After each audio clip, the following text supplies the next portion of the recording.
Today's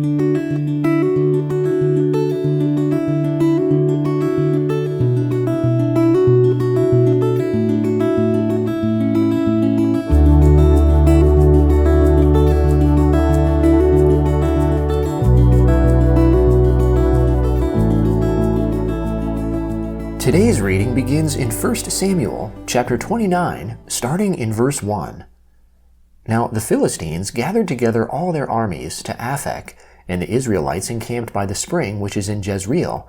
The lords of the Philistines passed on by hundreds and by thousands, and David and his men passed on in the rear with Achish. Then the princes of the Philistines said, "What about these Hebrews?" Achish said to the princes of the Philistines, "Isn't this David, the servant of Saul, the king of Israel, who has been with me these days, or rather these years? I have found no fault in him since he fell away until today." But the princes of the Philistines were angry with him, and the princes of the Philistines said to him, "Make the man return, that he may go back to his place where you have appointed him, and let him not go down with us to battle, lest in the battle he become an adversary to us. For with what should this fellow reconcile himself to his Lord? Should it not be with the heads of these men? Isn't this David, of whom people sang to one another in dances, saying, 'Saul has slain his thousands, and David his 10,000s?'" Then Achish called David and said to him, "As the Lord lives, you have been upright, and your going out and your coming in with me in the army is good in my sight, for I have not found evil in you since the day of your coming to me to this day. Nevertheless, the lords don't favor you. Therefore now return, and go in peace, that you not displease the lords of the Philistines." David said to Achish, "But what have I done? What have you found in your servant, so long as I have been before you to this day, that I may not go and fight against the enemies of my lord the king?" Achish answered David, "I know that you are good in my sight, as an angel of God. Notwithstanding, the princes of the Philistines have said, 'He shall not go up with us to the battle.' Therefore now rise up early in the morning with the servants of your Lord who have come with you, and as soon as you are up early in the morning and have light, depart." So David rose up early, he and his men, to depart in the morning, to return into the land of the Philistines, and the Philistines went up to Jezreel. When David and his men had come to Ziklag on the third day, the Amalekites had made a raid on the south and on Ziklag, and had struck Ziklag and burned it with fire, and had taken captive the women and all who were in it, both small and great. They didn't kill any, but carried them off and went their way. When David and his men came to the city, behold, it was burned with fire, and their wives, their sons, and their daughters were taken captive. Then David and the people who were with him lifted up their voice and wept until they had no more power to weep. David's 2 wives were taken captive, Ahinoam the Jezreelitess, and Abigail the wife of Nabal the Carmelite. David was greatly distressed, for the people spoke of stoning him, because the souls of all the people were grieved, every man for his sons and for his daughters. But David strengthened himself in the Lord his God. David said to Abiathar the priest, the son of Ahimelech, "Please bring the ephod here to me." Abiathar brought the ephod to David. David inquired of the Lord, saying, "If I pursue after this troop, will I overtake them?" He answered him, "Pursue, for you will surely overtake them, and will without fail recover all." So David went, he and the 600 men who were with him, and came to the brook Besor, where those who were left behind stayed. But David pursued, he and 400 men, for 200 stayed behind, who were so faint that they couldn't go over the brook Besor. They found an Egyptian in the field, and brought him to David, and gave him bread, and he ate, and they gave him water to drink. They gave him a piece of a cake of figs, and 2 clusters of raisins. When he had eaten, his spirit came again to him, for he had eaten no bread, and drank no water for 3 days and 3 nights. David asked him, "To whom do you belong? Where are you from?" He said, "I am a young man of Egypt, servant to an Amalekite, and my master left me, because 3 days ago I got sick. We made a raid on the south of the Cherethites, and on that which belongs to Judah, and on the south of Caleb, and we burned Ziklag with fire." David said to him, "Will you bring me down to this troop?" He said, "Swear to me by God that you will not kill me and not deliver me up into the hands of my master, and I will bring you down to this troop." When he had brought him down, behold, they were spread around all over the ground, eating, drinking, and dancing, because of all the great plunder that they had taken out of the land of the Philistines and out of the land of Judah. David struck them from the twilight even to the evening of the next day. Not a man of them escaped from there, except 400 young men who rode on camels and fled. David recovered all that the Amalekites had taken, and David rescued his 2 wives. There was nothing lacking to them, neither small nor great, neither sons nor daughters, neither plunder nor anything that they had taken. David brought them all back. David took all the flocks and the herds, which they drove before those other livestock, and said, "This is David's plunder." David came to the 200 men, who were so faint that they could not follow David, whom also they had made to stay at the brook Besor, and they went out to meet David, and to meet the people who were with him. When David came near to the people, he greeted them. Then all the wicked men and worthless fellows of those who went with David answered and said, "Because they didn't go with us, we will not give them anything of the plunder that we have recovered, except to every man his wife and his children, that he may lead them away and depart." Then David said, "Do not do so, my brothers, with that which the Lord has given to us, who has preserved us, and delivered the troop that came against us into our hand. Who will listen to you in this matter? For as his share is who goes down to the battle, so shall his share be who stays with the baggage. They shall share alike." It was so from that day forward that he made it a statute and an ordinance for Israel to this day. When David came to Ziklag, he sent some of the plunder to the elders of Judah, even to his friends, saying, "Behold, a present for you from the plunder of the Lord's enemies." He sent it to those who were in Bethel, to those who were in Ramoth of the south, to those who were in Jatir, to those who were in Aror, to those who were in Siphmoth, to those who were in Eshtemoa, to those who were in Rakal, to those who were in the cities of the Jerahmeelites, to those who were in the cities of the Kenites, to those who were in Hormah, to those who were in Borashan, to those who were in Athak, to those who were in Hebron, and to all the places where David himself and his men used to stay. Now the Philistines fought against Israel, and the men of Israel fled from before the Philistines, and fell down slain on Mount Gilboa.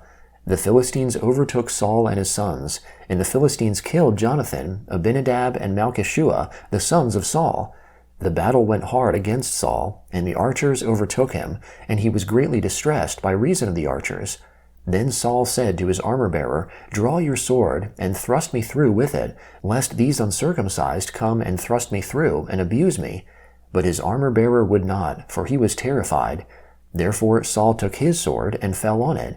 When his armor-bearer saw that Saul was dead, he likewise fell on his sword, and died with him. So Saul died with his 3 sons, his armor-bearer, and all his men that same day together. When the men of Israel who were on the other side of the valley, and those who were beyond the Jordan, saw that the men of Israel fled, and that Saul and his sons were dead, they abandoned the cities and fled, and the Philistines came and lived in them.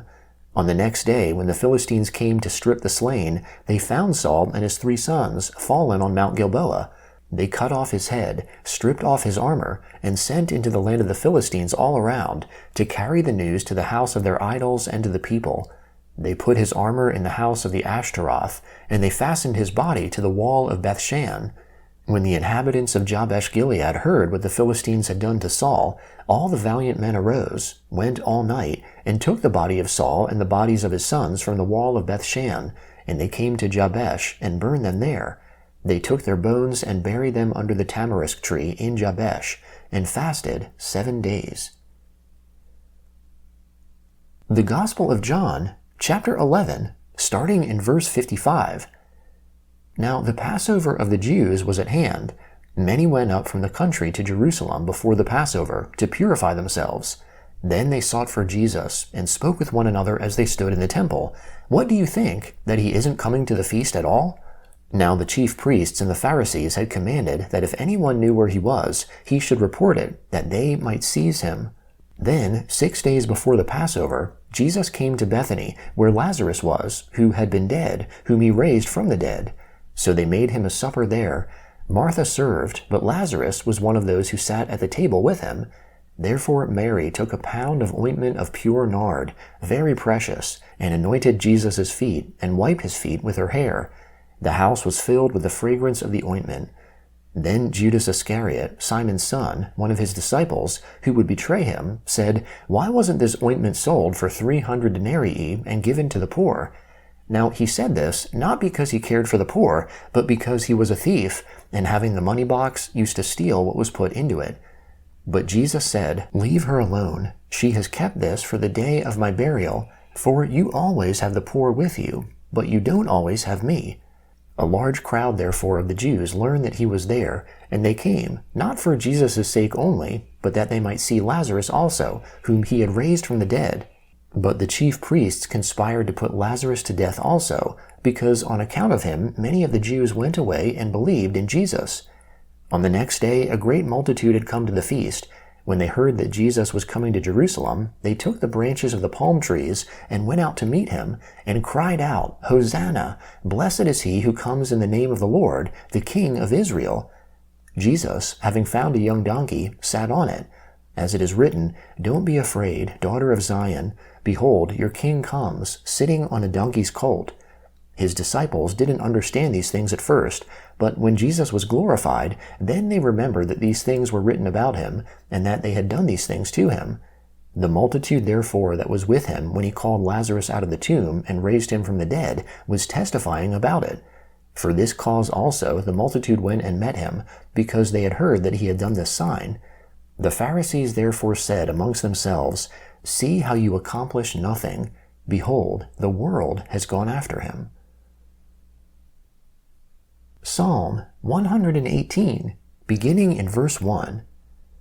Give thanks to the Lord, for he is good, for his loving kindness endures forever. Let Israel now say that his loving kindness endures forever. Let the house of Aaron now say that his loving kindness endures forever. Let those who fear the Lord say that his loving kindness endures forever. Out of my distress I called on the Lord. The Lord answered me with freedom. The Lord is on my side. I will not be afraid. What can man do to me? The Lord is on my side amongst those who help me. Therefore I will look in triumph at those who hate me. It is better to take refuge in the Lord than to put confidence in man. It is better to take refuge in the Lord than to put confidence in princes. All the nations surrounded me, but in the Lord's name I cut them off. They surrounded me. Yes, they surrounded me. In the Lord's name I indeed cut them off. They surrounded me like bees. They are quenched like the burning thorns.